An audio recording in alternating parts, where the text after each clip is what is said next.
सिद्धेभ्यः ओम नमः सिद्धेभ्यः ओम नमः सिद्धेभ्यः ओम नमः सिद्धेभ्यः ओम नमः सिद्धेभ्यः। ओम नमः सिद्धेभ्यः। महानुभाव, हम और आप सभी भावों से मांगी तुंगी पर्वत पर विराजमान श्री ऋषभदेव के चरणों में नमन करते हुए ओम ह्रीं श्री ऋषभदेवाय नमः। ओम ह्रीं श्री ऋषभदेवाय नमः। पुनश्च भावों से हम और आप अयोध्या पहुँचे शाश्वत तीर्थ। ओम ह्रीं विश्व शांति कराय श्री ऋषभदेवाय नमः। ओम ह्रीं विश्व शांति कराय श्री ऋषभदेवाय नमः। आप भावों से हस्तिनापुर आए। ओम ह्रीं श्री शांतिनाथ कुंथनाथ हरेनाथ तीर्थंकरेभ्यो नमः। ओम ह्रीं श्री शांतिनाथ कुंतुनाथ हरेनाथ तीर्थंकरेभ्यो नमः। पुनश्च अक्षय तृतीया व्रत जो चल रहा है वार्षिक। ओम ह्रीं प्रयाग तीर्थे वटवृक्ष तले दीक्षा कल्याणक प्राप्ताय। ओम ह्रीं प्रयाग तीर्थे वटवृक्ष तले दीक्षा कल्याणक प्राप्ताय। ध्यान मग्न श्री ऋषभदेवाय नमः। ध्यान मग्न श्री ऋषभदेवाय नमः। ओम ह्रीं श्री शांति सागराचार्य परमेष्ठिने नमः। ओम ह्रीं श्री शांति सागराचार्य परमेष्ठिने नमः। श्रीमते वर्धमानायो नमो नमित विद्विषे यदि ज्ञानांतर्गतम भूत्वा त्रैलोक्यम गोस्पदायते। भव्यात्माओं, श्री गौतम स्वामी ने मंगलाचरण में कहा है कि वर्धमान भगवान को नमस्कार हो कि जिनके ज्ञान में ये तीनों लोग गोस्पद यानी गाय के खुर की जगह रखी के समान, छोटे से गड्ढे के समान प्रतिभाषित हो रहे हैं। ऐसा एक ज्ञान भव्यात्मा समय सार में श्री कुंद देव ने कहा है, सो सब नानदर्शी कमरेण नियनवच्छन्नो संसार समावन्नो न जानत सबदो सबम। हम और आप, हमारी और आपकी आत्मा, हमारी और आपकी आत्मा भी सर्वज्ञ और सर्वदर्शी है। उसमें अनंत ज्ञान, केवल ज्ञान और केवल दर्शन विद्यमान है, शक्ति रूप में विद्यमान है, जैसे बीज में वृक्ष। कमरेण नियनवच्छन्नो, कर्म रस से आच्छादित है। जैसे सूर्य के ऊपर बादल आ जाए, उसी प्रकार से कर्म रस से ये हमारे ज्ञान और दर्शन आच्छादित हो रहे हैं। क्षयोपम से जितना जान सकते उतना जानते हैं। उस स्तुत ज्ञान के आलोक में हम और आप जैन ज्योतिर्लोक, सूर्य चंद्रमा ग्रह नक्षत्र विमान तारा, इनके विमानों में अकृत्रिम जन मंदिर विराजमान है। अकृत्रिम जन मंदिर विद्यमान है बीचों बीच में सभी में। ये सभी अर्धगोलक के समान है। कई बार मैंने आपको ज्योतिर्लोक का स्वाध्याय कराया है। महानुभाव, भव्यात्माओं, आज मैं कुछ सूर्य ग्रहण के बारे में चर्चा करूंगी। आप लोग ध्यान से उपयोग से सुने। सूर्य ग्रहण क्या है? जैन परंपरा के अनुसार, जैन ग्रंथ के अनुसार, त्रिलोकसार त्रिलोकपरिणति ग्रंथ के अनुसार सूर्य ग्रहण क्या है? पहले तो आप समझेंगे इन विमानों का प्रमाण। सूर्य का विमान जो है वो 48/61 योजन महायोजन से, इसको 4000 मील से गुणा किया तो 3147 मील का आया, कुछ अधिक 3147 मील का सूर्य का विमान है। वो यहाँ से लगभग 800 योजन की ऊंचाई पर है। उसके ऊपर 56/61 योजन अर्थात 3672 मील का, 3672 मील के किलोमीटर आप बना सकते हैं। 3672 मील का विमान, इतने व्यास का विमान चंद्रमा का है। शुक्र का 1000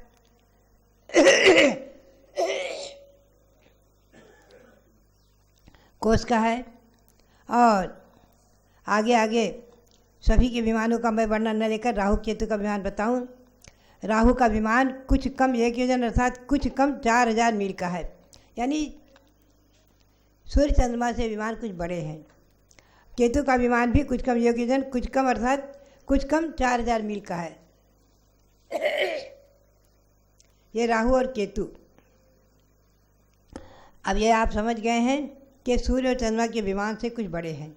अब मैं आपको ले चलूँ ये अर्धगोलक के समान है। इनके बीचों बीच में जिन मंदिर हैं सभी में, और उनके चारों तरफ में देवों के भवन आदि बने हुए हैं, जिनमें देव अपनी अपनी देवांगनाओं के साथ में रहते हैं। ये ज्योतिर्वासी देव कहलाते हैं 4 प्रकार के देवों में। अब आप देखेंगे सूर्य का गमन क्षेत्र आकाश में कितना है। आकाश में गलियां बनी हुई हैं, आकाश में अधर। पहले ये बताया जम्बूद्वीप 1 लाख योजन का है, और लवण समुद्र बलियाकार 2 लाख योजन का। तो सूर्य का गमन क्षेत्र पृथ्वी तल से 800 योजन ऊपर जाकर वह ये जम्बूद्वीप के भीतर 180 योजन और लवण समुद्र के अंदर 330 योजन 48/61 योजन का है। अर्थात समस्त गमन क्षेत्र सूर्य का 510 योजन प्रमाण है। इसके मील बना लीजिए आप। इतने प्रमाण गमन क्षेत्र में सूर्य की 184 गलियां हैं। तो ये सूर्य जो है इन गलियों में क्रमशः एक एक गली से दूसरी गली में संचार करते हैं। जम्बूद्वीप में 2 सूर्य 2 चंद्रमा है। एक यहाँ भरत क्षेत्र में, दूसरा ऐरावत क्षेत्र में, एक पूर्व विदेह में, दूसरा पश्चिम विदेह में। तब रात्रि होती है यहाँ। ऐसे दिन रात का विभाग होता है। तो 184 गलियों के भ्रमण को सूर्य 6 महीने में पूर्ण करता है। उसे दक्षिणायन कहते हैं। पुनः वापस उधर से आता है, वो उत्तरायण कहलाता है। ये दक्षिणायन उत्तरायण की व्यवस्था है। अब आप देखेंगे कि चंद्रमा की 15 गली ही है। इनमें वो 15 दिन एक एक गली में भ्रमण करता है। तो उससे जो है दिन और रात का विभाग होता है। ये कभी विस्तार में ले चलेंगे। आज मैं ग्रहण के बारे में बताऊं कि ये जो मनुष्य लोक में चंद्रबिंब जिस दिन पूर्ण दिखता है, पूर्णिमा, उस दिवस का नाम पूर्णिमा है। राहु ग्रह चंद्र विमान के नीचे गमन करता है और केतु ग्रह सूर्य विमान के नीचे गमन करता है। ध्यान रखें आप। राहु और केतु के विमानों की ध्वजादंड के ऊपर 2000 उससे धांगुल प्रमाण ऊपर जाकर चंद्रमा और सूर्य के विमान हैं। राहु और चंद्रमा अपनी अपनी गलियों को लांघ कर क्रम से जम्बूद्वीप में आग्नेय वायव्य दिशा आदि से अगले अगले ग्रह में प्रवेश करते हैं।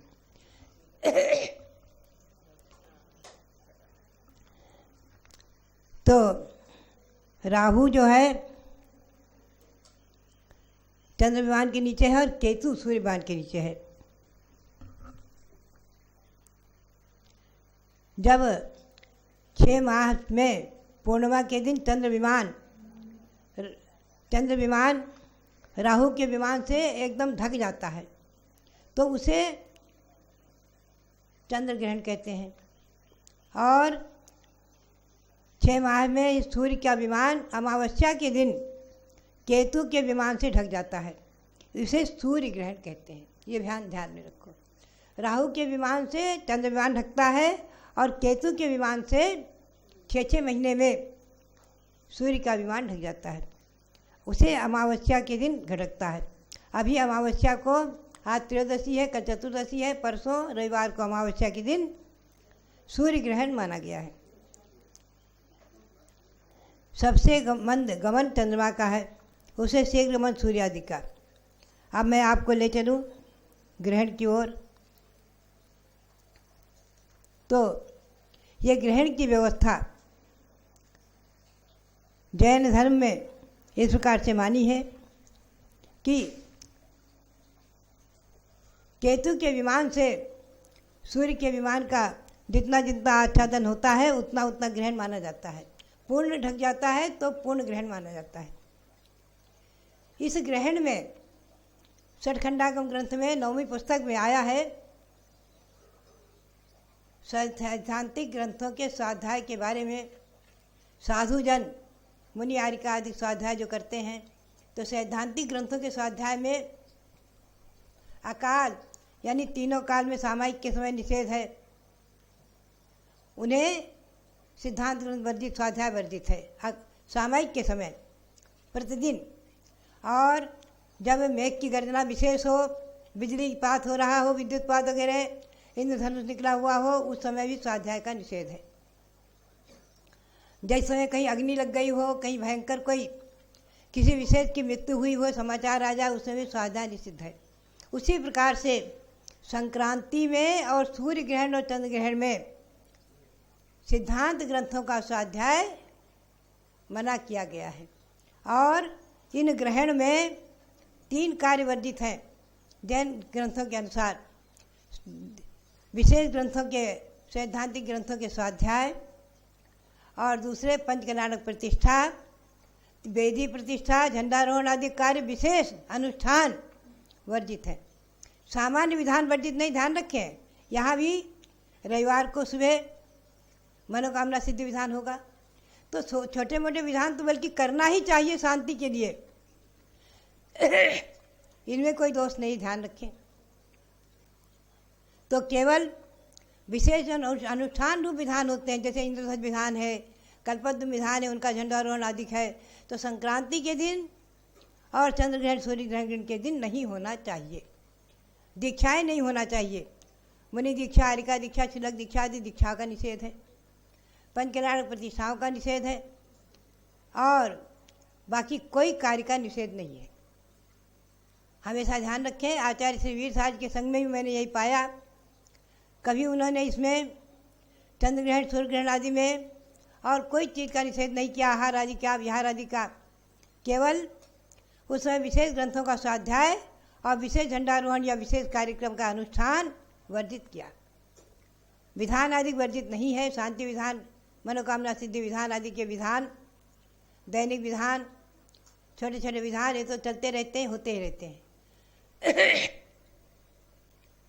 तो इस प्रकार से ग्रहण के बारे में मैंने थोड़ा सा प्रकाश डाला कि सूर्य के विमान के नीचे केतु का विमान जैसे जैसे सूर्य विमान को ढकता है, यह सूर्य विमान से किंचित बड़ा है। जैसे जैसे अपनी गली में उसके नीचे अंगमन करता है और जैसे विमान को ढकता है 6 महीने में, वैसे ही वो ग्रहण माना जाता है। थोड़ा ढका तो थोड़ा ग्रहण माना जाता है कि, और पूर्ण ढक जाता है तो पूर्ण ग्रहण माना जाता है। खग्रास आदि कहते हैं उसे। ज्योतिषी लोग, वैदिक संस्कृति के लोग सूतक पातक मानते हैं। ऐसा जैन में कुछ नहीं है, कोई न सो के सूतक लगता न पातक। और वैदिक संस्कृति में भोजन करना आदि और बहुत से बातें सब वर्जित कर देते हैं। तो ऐसा कुछ नहीं है। ये हमेशा ध्यान में रखें कि जैन परंपरा के अनुसार, जैन ग्रंथों के अनुसार, मैंने आपको अनेकों बार बताया है, और आप स्वयं जैन ज्योतिर्लोक पुस्तक मैंने छोटी सी लिखी थी सन 1972-73 में, बल्कि 66 में, 67 में, 68 में। इसका आप स्वाध्याय करें। छोटी सी पुस्तक है, इसको मैंने सार रूप में लिया है तिलक प्रणति तिलोकसार के आधार से। इसमें हर चीज़ का विस्तार से कथन है, आप इसको पढ़ें। और विशेष और समझना है तो तिलोक प्रणति ग्रंथ और तिलोकसार ग्रंथ और लोक विभाग ग्रंथ और तत्वार्थ राज वार्तिक, श्लोक वार्तिक आदि ग्रंथों से इसको समझें। श्लोक वार्तिक में भी इन सब चीज़ों का बहुत स्पष्टीकरण आज से 1000 वर्ष पूर्व श्री विद्यानंद आचार्य ने श्लोक वार्तिक ग्रंथ में भी किया हुआ है, जो कि तत्वार्थ सूत्र की टीका है। मेरु प्रदक्षिणा नित्य गतियों ने डोके, ये 84 विमान 2.5 द्वीप में मेरु प्रदक्षिणा क्रम से ये विचरण करते रहते हैं। आकाश में आधार इनकी गलियां बनी हुई हैं, उसी में विचरण करते घूमते हैं। इन्हीं से दिन रात्रि का विभाग आदि होता है। तो ये सब जैन ज्योतिर्लोक के परिप्रेक्ष्य में, जैन ग्रंथों के आलोक में मैंने आपको बताया है। आप ध्यान रखें, इसमें कोई सूतक पातक पालने की या किसी प्रकार से और बातों की, इसमें जो वैदिक संस्कृति के अनुसार पंडित लोग बताते हैं उसके अनुसार न मान करके और जैन ग्रंथों के अनुसार ही आप समझें। इसमें केवल 3 कार्य वर्जित हैं: दीक्षाएं देना और विशेष पंचकल्याणक वेदी पंचकल्याणक प्रतिष्ठा आदि नहीं होना आदि कार्य, विशेष शिलान्यास आदि मुहूर्त नहीं करना, इनमें वर्जित है। बाकी विशेष अनुष्ठान, महान अनुष्ठान आदि वर्जित है। बाकी छोटे मोटे विधान आदि करने में बल्कि करते ही रहना चाहिए। दैनिक विधान हमेशा ध्यान रखें। तो दैनिक पूजा और दैनिक कोई लोग मंदिर ही बंद कर देते हैं ग्रहण के समय। ये तो बिल्कुल जैन धर्म से कोई संगत नहीं है। मंदिर बंद करने की क्या बात है। मंदिर में पूजा पाठ चालू रहना चाहिए, अभिषेक चालू रहना चाहिए, इसमें कोई दोष नहीं है। हमेशा ध्यान में रखें। जैन ग्रंथों के अनुसार मैंने आपको बताया है संक्षेप में, और विषय जानने की आपको जिज्ञासा हुई तो आप उसे तिलक पंडिताजी स्वाध्याय के ग्रंथों से समझेंगे, यही मेरी प्रेरणा। और सभी वैश्विक महामारी के लिए एक मंत्र का उच्चारण मैं कराऊंगी, आप करेंगे। ओम ह्रीं हरम नमो सभो सही पत्ताणम। ओम ह्रीं हरम नमो सभो सही पत्ताणम। वैश्विक महामारी रोग शांतिम कुरु कुरु स्वाहा। वैश्विक महामारी रोग शांतिम कुरु कुरु स्वाहा। सब ऐसे वैश्विक महामारी रोग के प्रसंग में अपने अपने घर में नमोकार मंत्र का 1 घंटा पाठ अवश्य करें, और इस विश्व शांति मंत्र का भी पाठ करें। इसकी भी एक माला अवश्य फेरें। यही प्रेरणा और सबके लिए पुनः मंगल आशीर्वाद। ओम